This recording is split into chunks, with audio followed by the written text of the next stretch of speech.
ในวันที่27มังกร2026คณะบริหารงานศูนย์กลางสาวนมประชาชนปฏิวัติลาวได้จัดพิธีมอบรับเหรียญสาวนมตะลุมบอล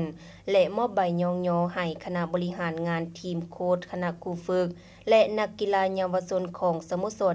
WIG นะคะ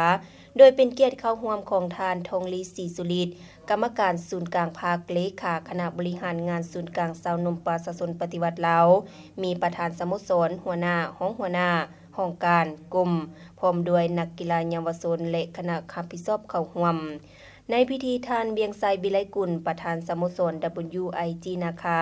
ได้รายงานย่อเกี่ยวกับการเคลื่อนไหวเวียกงานนำพานักกีฬาลาวเข้าร่วมแข่งขันในเวทีต่างๆและญาติได้ไสชนะมาสู่ประเทศชาติพร้อมทางได้สร้างชื่อเสียงทางด้านแวดวงกีฬาของเรา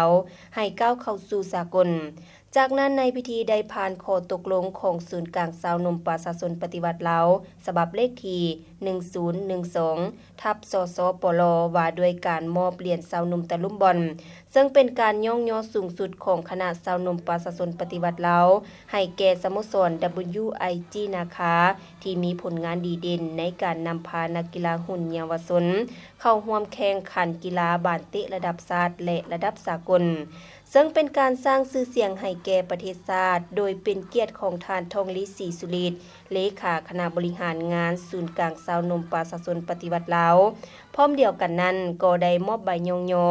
ให้ประธานสโมสรรองประธานสโมสร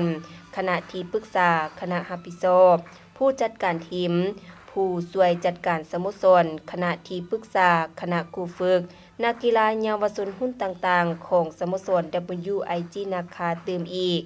โอกาสนี้ทานทองลีศรีสุริตได้ต่างหน้าให้คณะพักคณะเลขาศูนย์กลางสาวนมประชาชนปฏิวัติลาวก็คือในน้ำส่วนตัว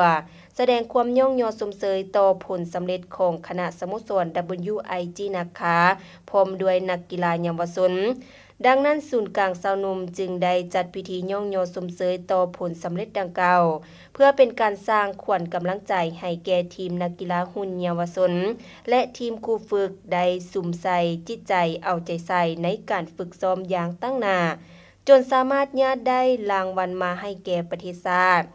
ซึ่งเป็นใบหน้าอันใหม่ให้แก่ทีมนักกีฬากิจกรรมดังกล่าวได้แสดงให้เห็นถึงการปลูกจิตสำนึกให้หลานน้อยเยาวชนก็คือนักกีฬาได้เรียนรู้พัฒนาตนเองแสดงความสามารถออกสู่สังคมมีสุขภาพแข็งแรงมีแบบแผนการดำรงชีวิตมีสติศาสตร์สติเคารพกฎหมายสติเคารพการจัดตั้งหักประเทศชาติหักทานผู้นำหักตนเองและครอบครัวเพื่อสืบทอดภารกิจตามคำสอนของทานผู้นำ6หัก3สังข้อแข่งขัน3ดี4ฮู้คำขวัญและคุณลักษณะของเยาวชนอย่างแท้จริง